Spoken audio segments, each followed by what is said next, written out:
Okay, so today we're going deep on the Gospel of John. It's one of the most debated books in the entire Bible.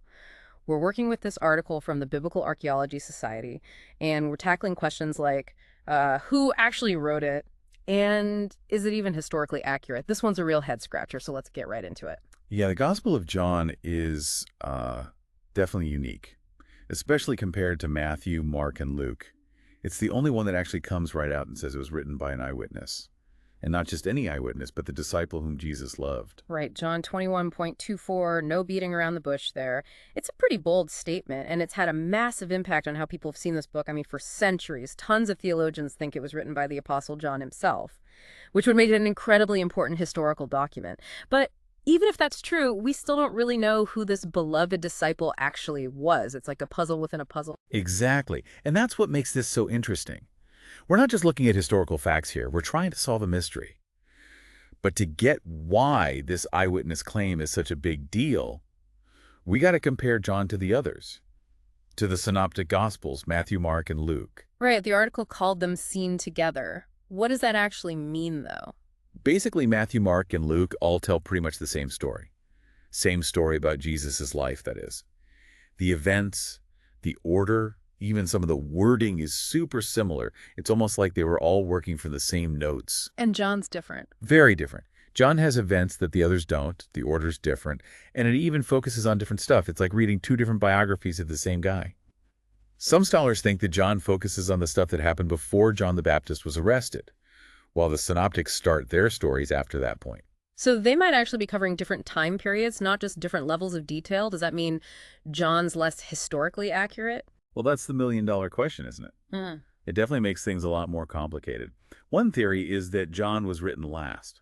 After Matthew, Mark, and Luke were already out there, maybe the author chose to focus on different things on purpose, to give a more spiritual take on Jesus' life and teachings. So less of a historical record and more of a reflection on who Jesus was. Yeah, something like that. But if that's true, the author might not have even lived when Jesus did, which goes against that whole eyewitness claim in John 21.24. This just keeps getting more interesting. The article also mentioned some good points from commenters about the differences between John and the synoptics, like how the resurrection appearances are described differently. Yeah, that's a great example. Those little details can lead to some big questions. And it's something to think about as you dig into this more. How do you make sense of those differences? Do they cast doubt on the whole resurrection story? Or can they be explained in a way that keeps the main event intact? It makes you wonder how eyewitnesses can remember things so differently, and how those different memories end up in these different accounts. But speaking of eyewitnesses, the article also said that John might be more historically accurate because of its really specific geographic details. Right, that's important.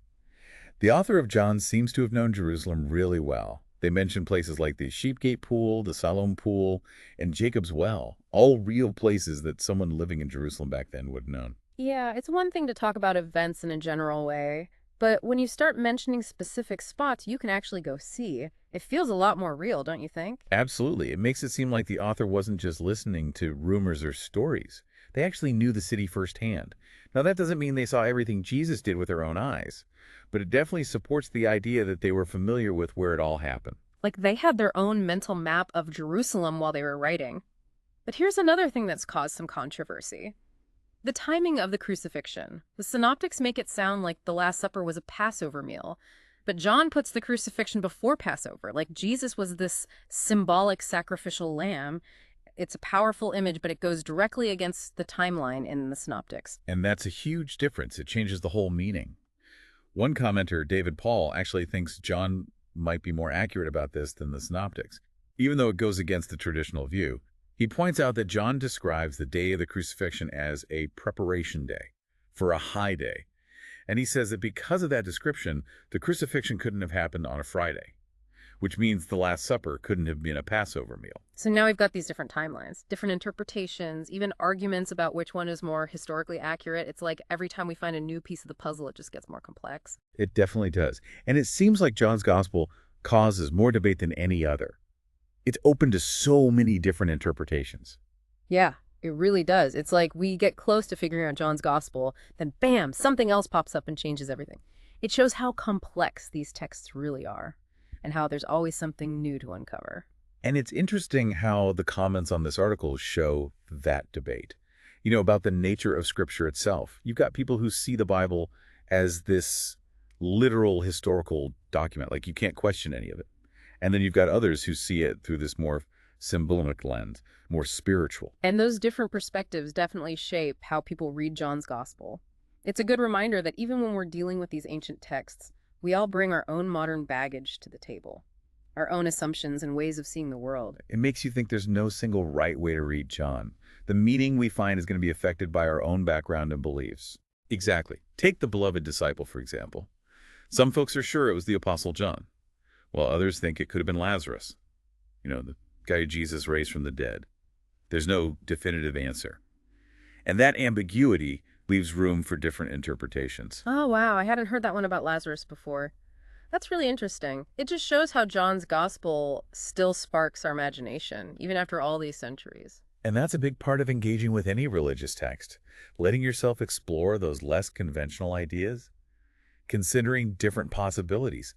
Even if they turn out to be wrong, it can give you new insights and help you understand the text better. So even if we never know for sure who the beloved disciple was, just thinking about these different theories can help us understand John's gospel better and the relationship it describes between Jesus and this mysterious figure. Exactly. Sometimes the journey's just as important as the destination. Wrestling with those questions, considering different points of view. That process can be really valuable in itself. It's like trying to put together a puzzle. Sometimes you have to try a bunch of different pieces before you find the right one. I like that. A perfect analogy.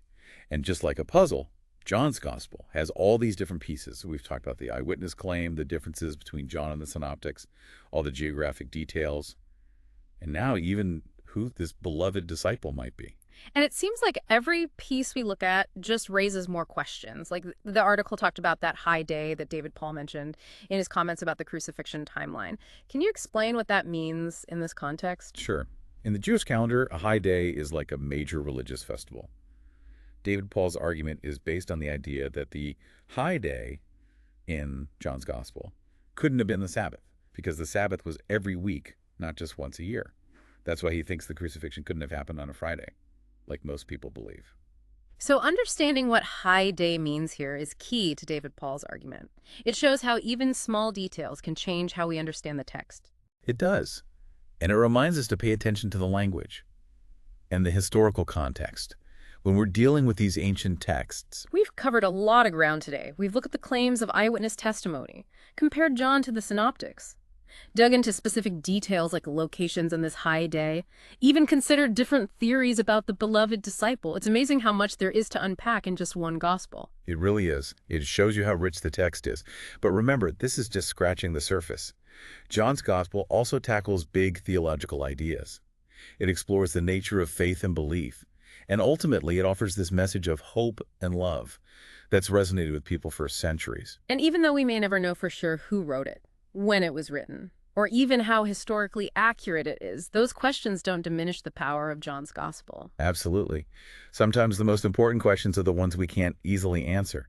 They make us engage with the text on a deeper level and really grapple with the ideas it's presenting. So even though this deep dive might be raising more questions than answers, that's not a bad thing.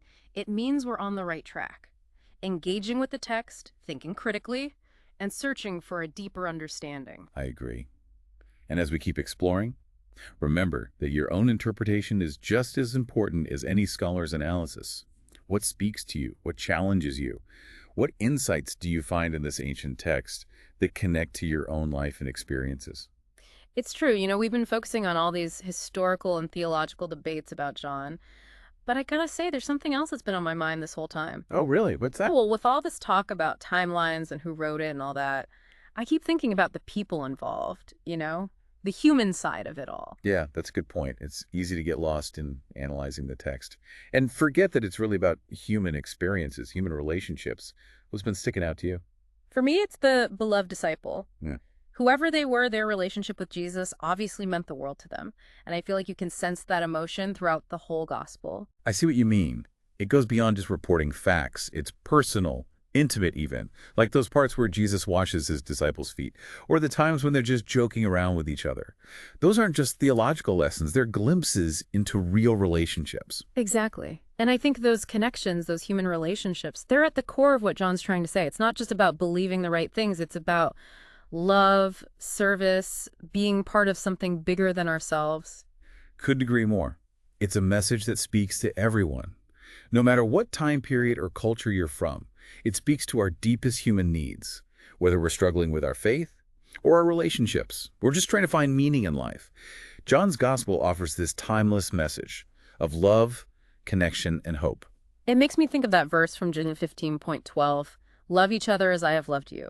It's so simple, but so powerful. It's a call to action, a reminder that our actions should reflect our faith. Yeah, it perfectly captures how John blends the theological with the practical. It's not just about abstract ideas, it's about how we live those ideas out in our everyday lives. And even in the comments on this article, with everyone arguing about who wrote it and whether it's historically accurate, I still notice this common thread. People appreciating how John emphasizes love and compassion. That's true.